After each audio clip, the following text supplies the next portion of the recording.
Joining us today at the Rock Pit, we have the Tea Party frontman, Jeff Martin, joining us. It's been a couple of years since we chatted, Jeff, and we've got some great news and lots to talk about with the Elements Tour coming up this February.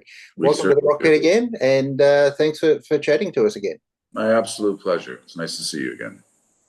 So, not only is the Elements Tour something that's a little bit different, it's sort of almost split into two parts. There's the fire and the wind element of it.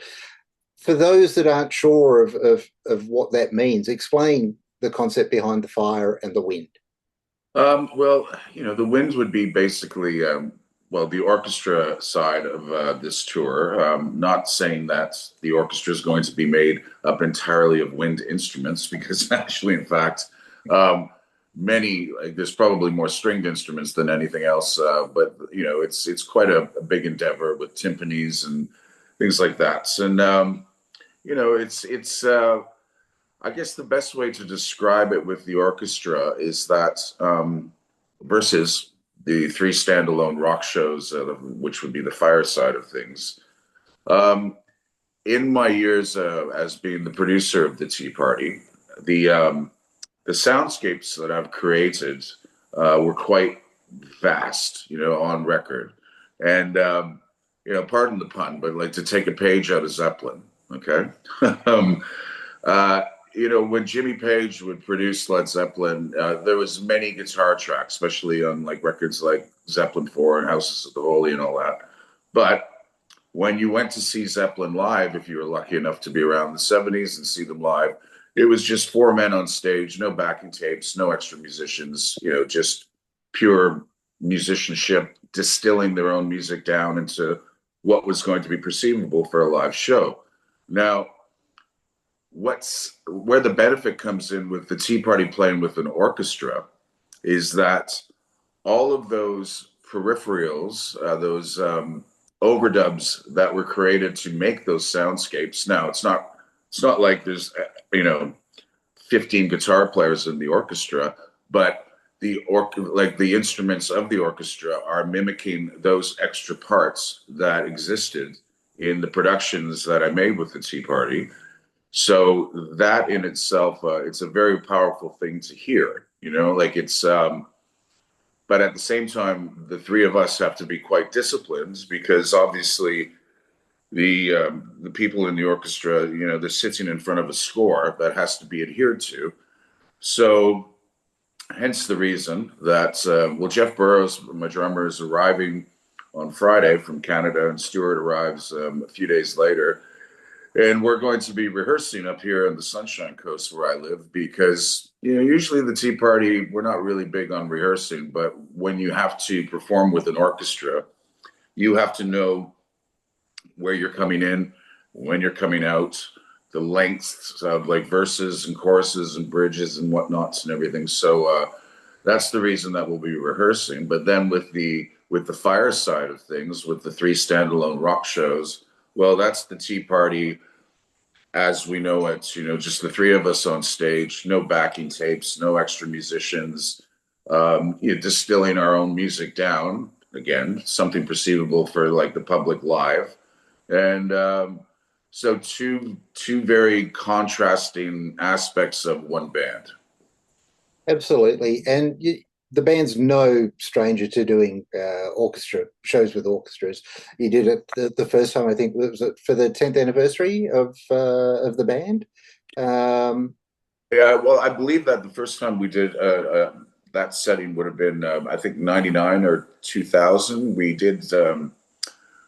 We played in Quebec City, which is the capital of the province of Quebec in Canada. We played at the Capitol Theatre with the Symphony of Quebec, and it was actually turned into a documentary for the CBC, which is the equivalent of the ABC here. So it's the Canadian Broadcasting Company, and they did a documentary called The Science of Music.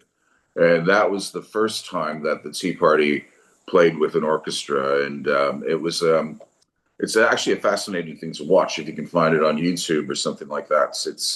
It really gets into the mechanics of how a rock band marries itself to an orchestra, and all the twos and throws and what needs to be done with the scores and how the conductor interprets the music and all that. And so, yeah. Absolutely, and again, I guess moving forward in 2017, you did some orchestrated shows in Australia as well. But this time, for the first time, you're actually playing the Sydney Opera House. I know. See, like now, here's the thing. 23-year-old me, so back in 1993, when I first arrived here in Australia, we were fortunate, Triple J was playing our first record, Splendor Solace. So we weren't unknown, but we were still like, we we're just gathering our audience. So I remember like the first couple of gigs that we played, like in Sydney and Melbourne, it was to like 30, 50 people. But I do remember landing in Australia, and one of the representatives of Frontier took us like for a little sightseeing thing, and to see the Opera House for the first time in real life. I remember my 23-year-old self thinking, "Wow, wouldn't it be amazing one day, to play that place?"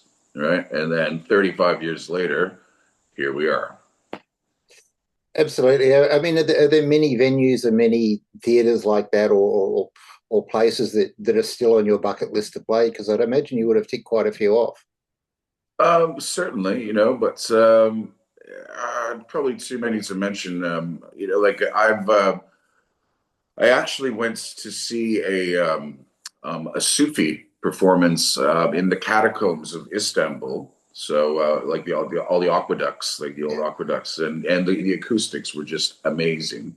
It was a Persian ensemble, maybe about five or six Persian musicians, and then the Sufi dancers, like the whirly dervishes. And I thought to myself, well, wouldn't this be an amazing setting for the Tea Party to do an acoustic performance, especially with the exotic instruments like the Alhambra tour that we did. So I've got things like that rolling around in my head.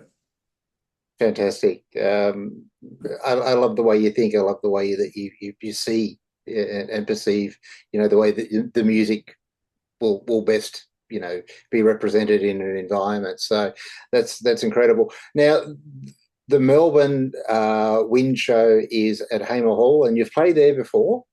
Yes. Yeah. Tell us about the first time playing there. Well, I mean, that's another feather in the cap, because Hamer Hall, for all intents and purposes, is the home of classical music in Australia, right?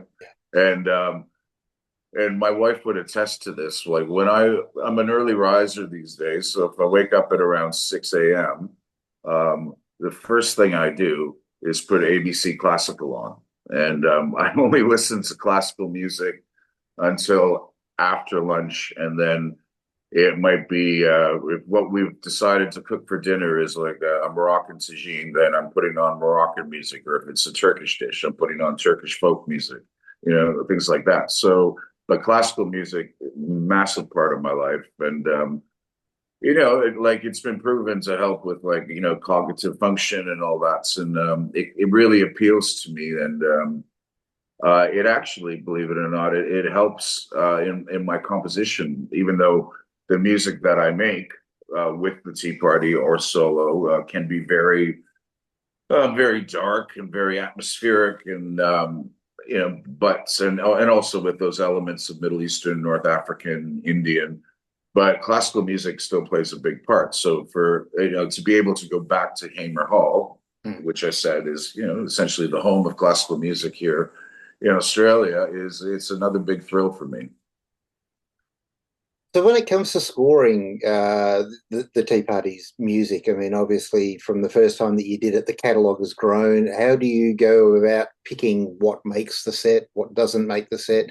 And I guess if we relate this back to the tour, will the fire and the wind sides of this tour be completely different sets?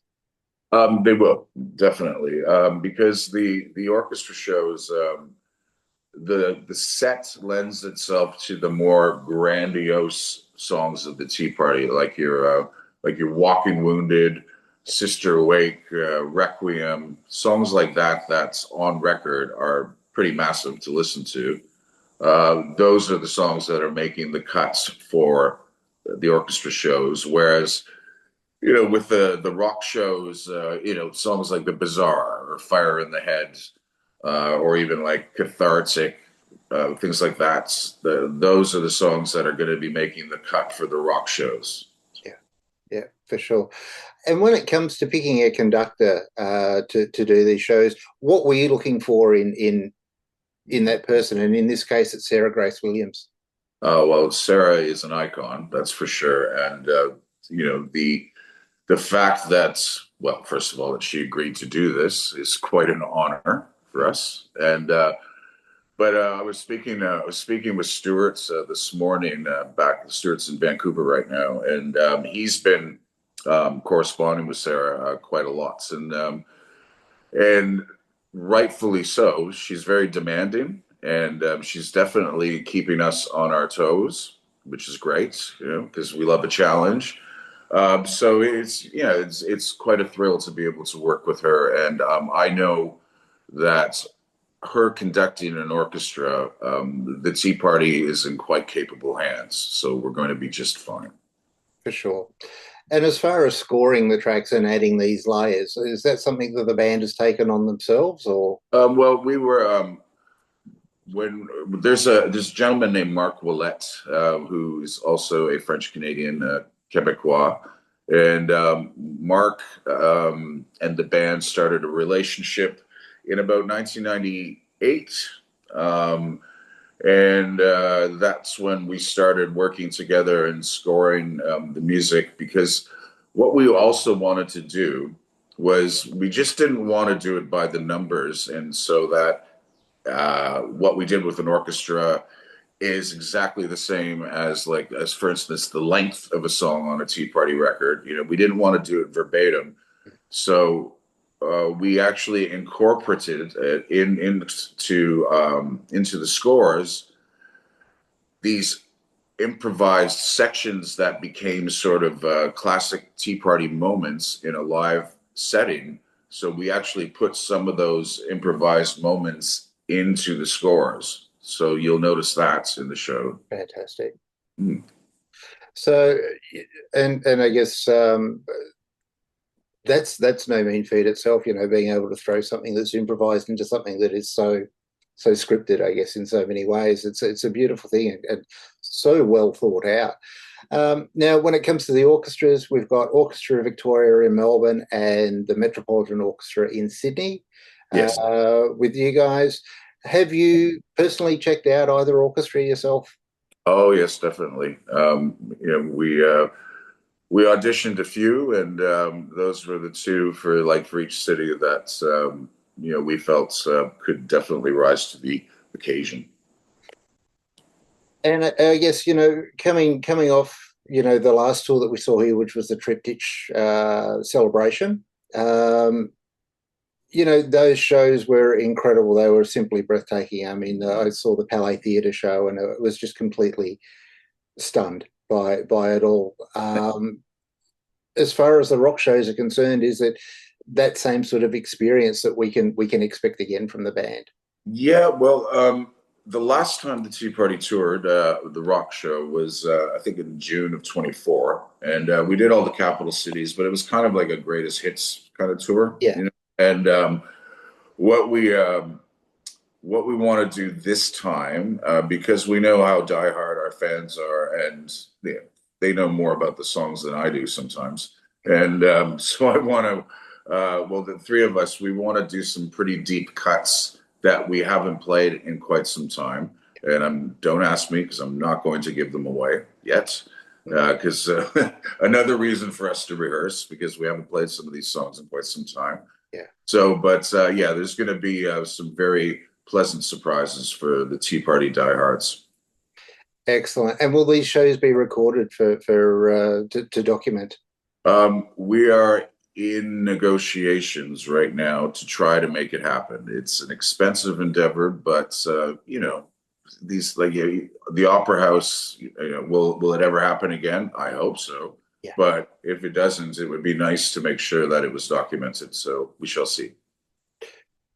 And I guess with the Tea Party, the hot question on everybody's tongues is there new music coming? Is there new something in the works from the Tea Party as far as a new album's concerned? Well, there definitely is. Well, when Jeff arrives and Stuart, we're going into the studio not only to rehearse but to record, some bed tracks for some new Tea Party stuff. So I've been going pretty hard at it, and what Tea Party fans can look forward to is that we are going back very hard to our roots of the whole Moroccan roll, the Middle Eastern, the Indian influence, because to face facts, like that's what the Tea Party is known for, and there's not really any other bands out there doing that. And if they do, they get compared to the Tea Party, which is quite a it's an honor, that's come full circle like that. But it's kind of time to for the band to reclaim its territory and to push the boundaries further. Unreal. That's I'm super excited with whatever you guys have got in store. I mean, you always seem to be able to level up what you've done on the last record and the last recording. So I really do look forward to that. So the Elements tour is 5 shows across Australia, and I'll give you the dates, which is February 6th at Hamer Hall in Melbourne. That's one of the Wind shows. On February 11th, we have the second of the Wind shows at the Sydney Opera House. February 12th is Anita's Theatre in Thirroul. Feb 13 is Fortitude Music Hall in Brisbane, and the final show of the run is Feb 15 in 2020 at Hindley Street Music in Adelaide. No Perth on this run? No, not this time, unfortunately, but the next time, absolutely, for sure. Because I know Perth fans will be screaming out for that. Yeah, I know they're not very happy right now, but no. I promise we'll make them happy, in the time to come. So. Very good. So, is there anything else that you'd like to share with us regarding news and developments in the Tea Party camp? No, I think we've pretty much touched on everything that needed to be touched upon, and just thank you very much. It was a great interview, and I hope to see you at one of the shows. You'll see me in Melbourne for sure, Jeff. It's it's always a pleasure to talk to you. We can't wait. As soon as tickets went on sale, we jumped on board that one. So it's going to be a fantastic evening wherever you are and wherever you see the tour. Again, Jeff Martin, thank you very much for your time and for catching up with us here at the Rock Pit and sharing news and stories. All right, my pleasure, my friend. Thank you. Thank you, Jeff. Have a great day. Bye now.